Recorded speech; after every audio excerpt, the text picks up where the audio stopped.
வணக்கம். வோட் சோர் கத்தி சோர், ஓட்டை திருடிய நபரே பதவி விலகு. இந்த கரகோஷம் எத்தனை நபர்களை ஆட்டிப்படைத்துள்ளது என்று நீங்க பார்க்க வேண்டும். பிரைம் மினிஸ்டர் மோடி பயத்தில் இருக்கிறார், என்னுடைய பதவி போய்விடும். பதவி பிரைம் மினிஸ்டர் மட்டுமல்ல, அமித்ஷா, இந்த நாட்டு பைனான்ஸ் மினிஸ்டர் நிர்மலா சீதாராமன், இந்த நாட்டு டிஃபென்ஸ் மினிஸ்டர் ராஜ்நாத் சிங், இந்த நாட்டு ஹோம் மினிஸ்டர் அமித்ஷா, இது போன்ற ஒட்டுமொத்த ஆட்சியில் இருக்கக்கூடிய அனைத்து நபர்களுடைய பதவியும் போக உள்ளது. காரணம், 2024ஆம் ஆண்டு நடந்த தேர்தலே தவறானது, போலியானது.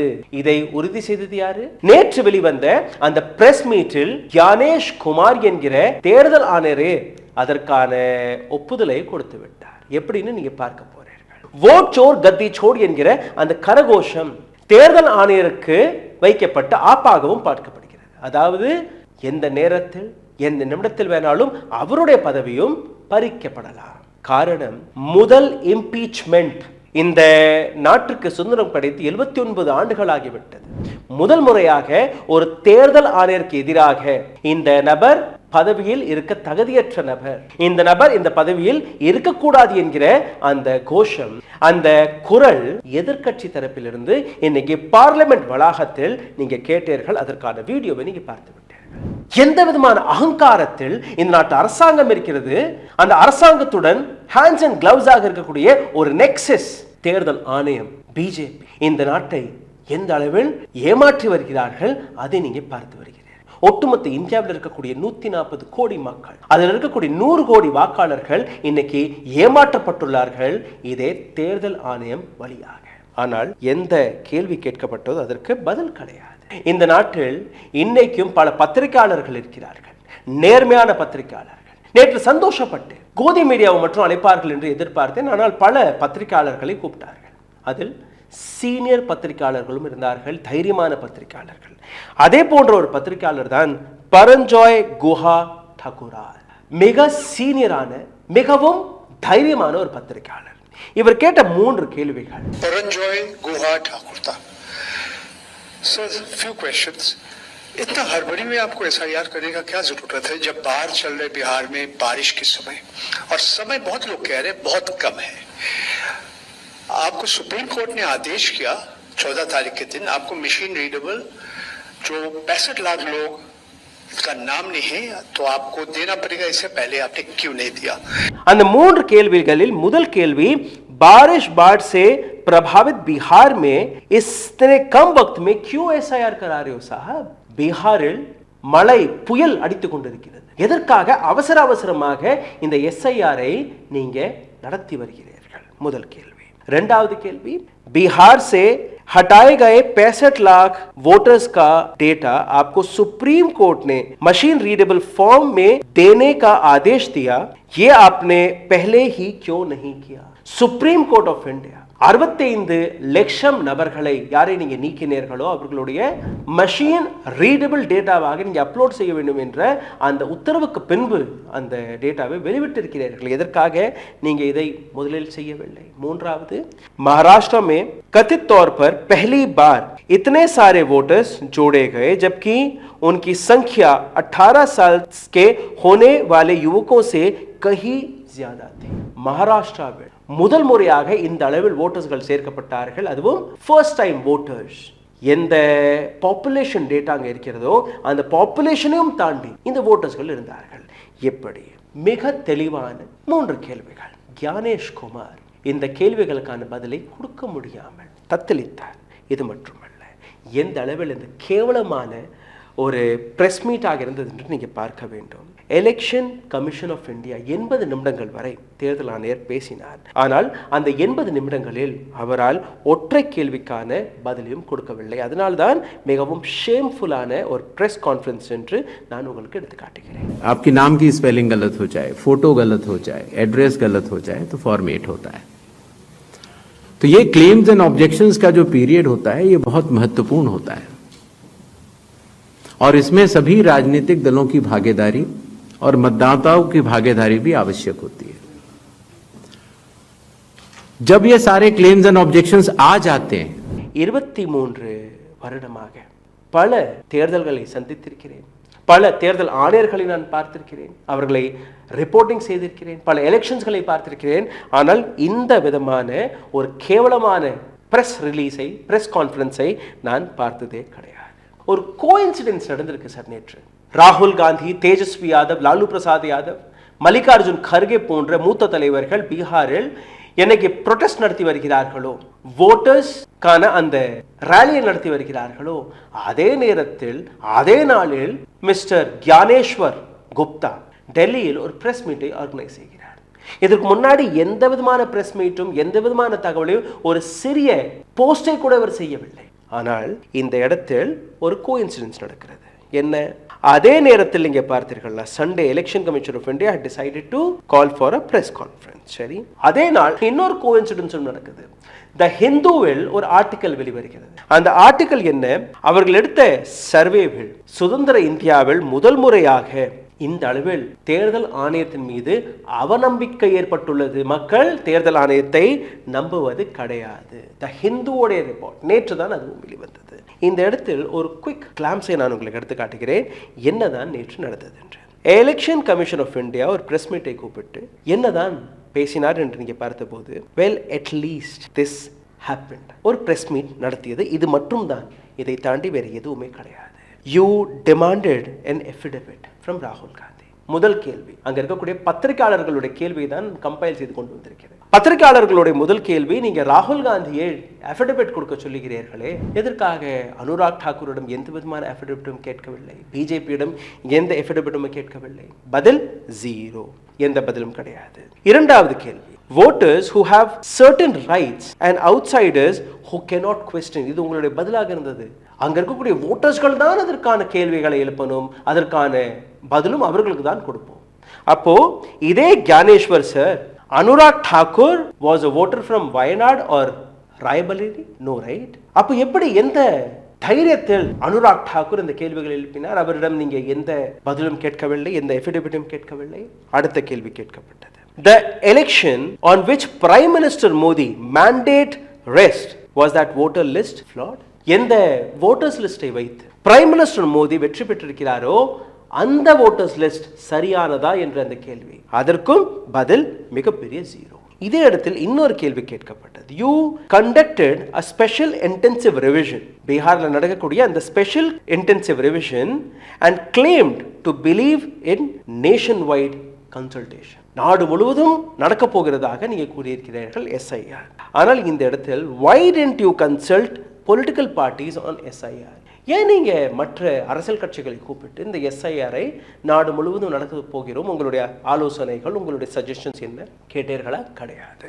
மிக முக்கியமான இன்னொரு விஷயம் நீங்க பாருங்க, இன்னொரு பத்திரிகையாளர் எழும்பி 2005ஆம் ஆண்டு மகாராஷ்டிரா மற்றும் அருணாச்சல் பிரதேசத்தில் இதே SIR-ஐ அவர்கள் தடுத்து நிறுத்தினார்கள். இதற்கான காரணம், உங்களுடைய ரூல்ஸ் புக் படி, உங்களுடைய, அதாவது தேர்தல் ஆணையத்துடைய ரூல் புக் படி, இந்த ஸ்டேட்டில் இந்த வருடம் தேர்தல் நடப்பதாக இருந்தால் ஒரு வருஷத்திற்கு அந்த SIR நடத்தக்கூடாது. அதற்கு முன்னாடியே நீங்க அந்த வேலையை பார்த்து முடிச்சிருக்கணும். அப்போ எதற்காக உங்களுடைய ரூல் புக்கை, உங்களுடைய சட்டத்தையே நீங்க மீறினீர்கள்? தேர்தல் நவம்பரில் இருக்கிறது, நீங்க ஜூன் மாதம் அதற்கான நோட்டிபிகேஷன் கொடுக்குறீங்க, செப்டம்பருக்குள்ள அது முடிக்கணும்னு நீங்க சொல்றீங்க. செப்டம்பர் 25 கடைசி நாள், உங்களுடைய கடைசி பட்டியல் வெளிவருவதற்காக.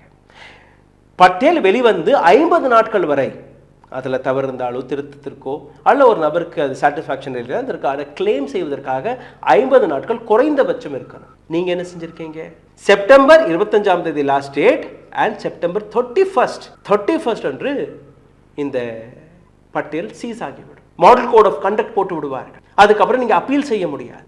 நீங்க வாக்காளராக இருந்தாலோ அல்ல போட்டியாளராக இருந்தாலோ உங்களால் எதுவுமே செய்ய முடியாது. அப்படி தப்பி தவறி நீங்கள் போட்டியாளராக இருந்து உங்களுடைய பேர் அங்கிருந்து நீக்கப்பட்டால் உங்களால் போட்டியில் கலந்து கொள்ளவும் முடியாது. இந்த கேள்விக்கான பதிலும் 0, எந்த பதிலும் கிடைக்கவில்லை. இன்னொரு இடத்து கேள்வி கேட்கப்பட்டது. How many forms were marked as non-recommended? Booth level officer வீட்டுக்கு வீடு போய் அந்த டேட்டாவெல்லாம் செக் செய்து நான் ரெக்கமெண்டட் என்று கூறியிருக்கிறார், நீங்கள் ஓட்டு போட முடியாது. இந்த மாதிரி எத்தனை ஃபார்ம்ஸ்கள் நிரப்பப்பட்டது? அதற்கான பதில் இருக்கா? கிடையாது. No data is available. அதனால தான் இந்த தொடக்கத்திலேயே அந்த கரகோஷத்தை நீங்கள் கேட்டீர்கள். இந்த நபர் இந்த பதவியில் இருக்க தகுதியற்ற நபர் என்று கூறினேன். இதே கேள்வியை சுப்ரீம் கோர்ட்டிலும் கேட்டார்கள். எத்தனை ஃபார்ம்ஸ்களை நீங்கள் நான் ரெக்கமெண்டட் என்று எழுதினீர்கள், அந்த டேட்டா எங்கே? எந்த பதிலும் கிடையாது. 2 முறை 3 முறை இந்த கேள்வி கேட்ட பின்பு கூட நோ பதில். சரி, அடுத்த கேள்வி கேட்கப்பட்டது. The election commission didn't judge dodged question, it resorted to frustration. அவருடைய அந்த பிபிடியை நீங்கள் பார்த்தீர்கள், உங்களுக்கு தெரிய வரும்.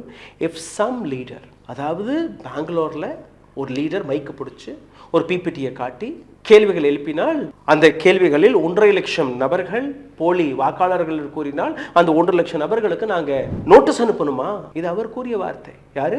ஞானேஷ்குமார் சார். 1.5 லட்சம் நபர்களுக்கு நோட்டீஸ் கொடுக்கணும்னு யாருமே சொல்லலை.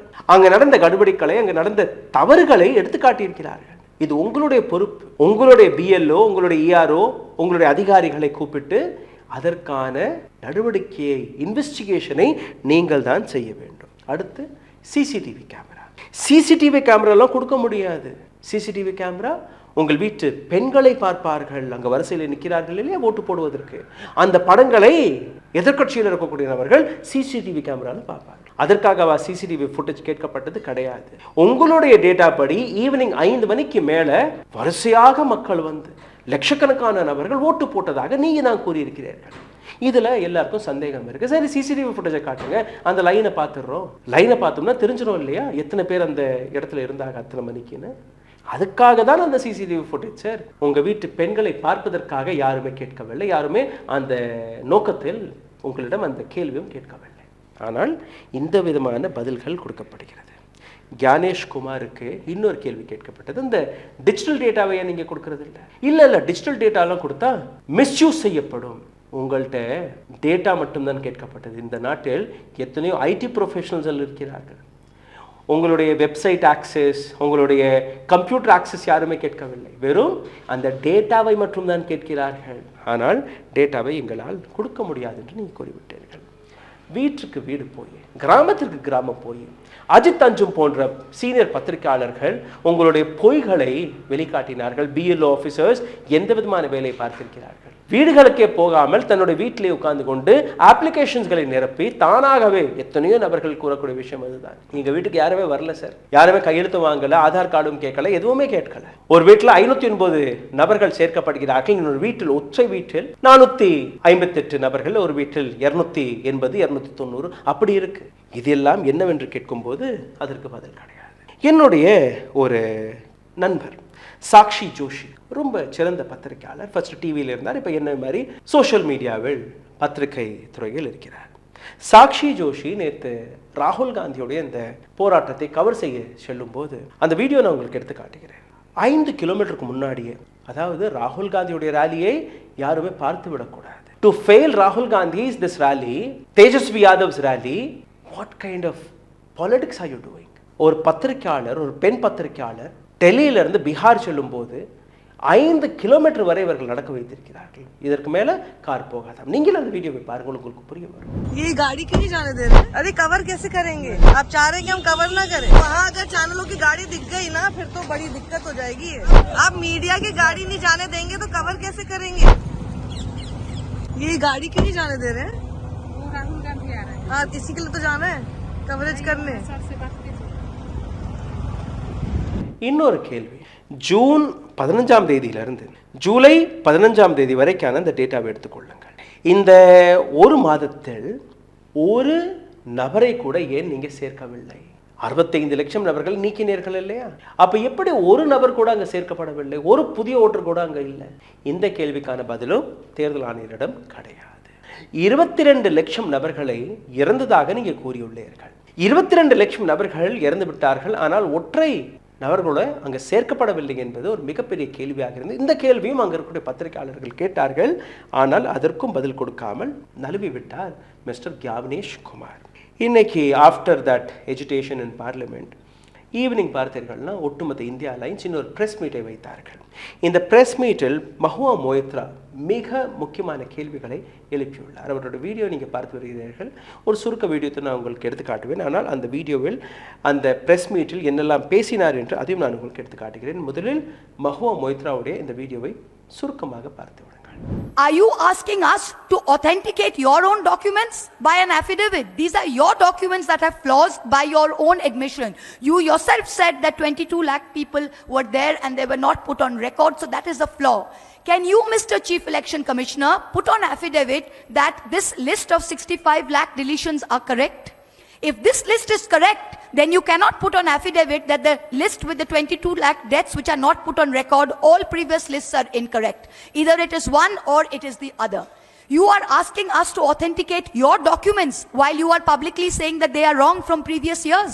February 27, 2025, West Bengal in Chief Minister, Trinamool Congress chairperson Mamata Banerjee முதல் முறையாக இந்த டூப்ளிகேட் எபிக் ஓட்டர் கார்டு இருப்பதாக அவர் கூறினார். எலெக்ஷன் கமிஷனிடம் மார்ச் 6ஆம் தேதி வரை 5 முறை கடிதம் எழுதி அந்த கம்ப்ளைண்டை நாங்கள் கொடுத்துள்ளோம். 5 complaints. The election commissioner deadline to resolve this issue was June 7th. 5 முறை கடிதம் கொடுத்திருக்கிறோம். ஜூன் 7ஆம் தேதிக்குள் இந்த உங்களுடைய பிரச்சனையை நாங்கள் தீர்த்து வைத்து விடுவோம் என்று கூறினீர்கள். இன்னைக்கு we are sitting on August 18th. இதுவரை எந்த விதமான சொல்யூஷனுமே எங்களுக்கு கிடைக்கவில்லை. இதே இடத்தில் எந்த அளவில் ஷேம்ஃபுல்லாக தன்னுடைய டிஸ்பிளேவை பப்பிட்ரியை நீங்கள் பார்த்தீர்கள்னா 22 லட்சம் நபர்கள் நீக்கப்பட்டதாக கூறுகிறார்கள்.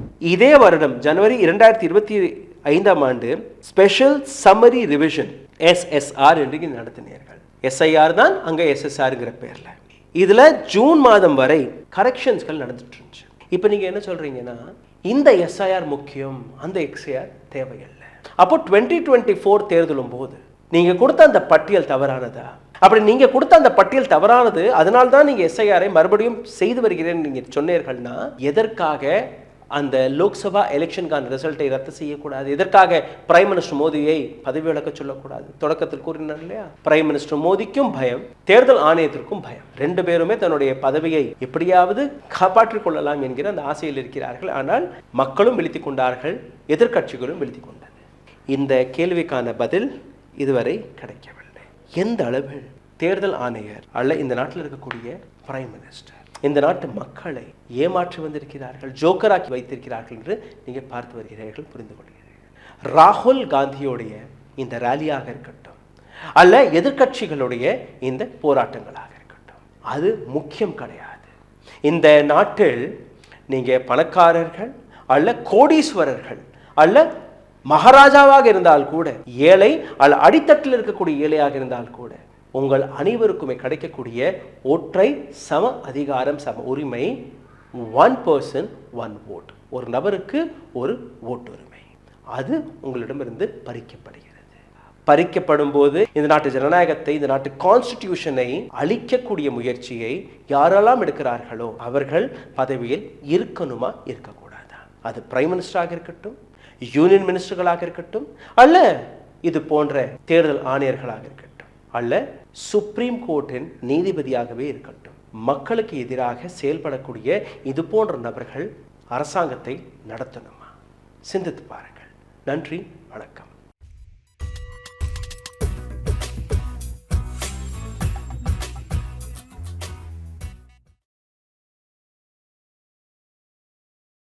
ஊடகம் கார்ப்பரேட் அரசியல்வாதிகளின் கைப்பாவையாக அடிமைகளாக இருந்தது போதும், இனி சாட்டை எடுத்து சுழற்றும் நேரம் வந்துவிட்டது.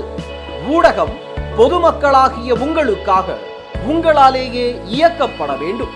ஊடக சுதந்திரத்திற்காக உங்களின் பங்களிப்பை இன்றே அளித்திடுங்கள்.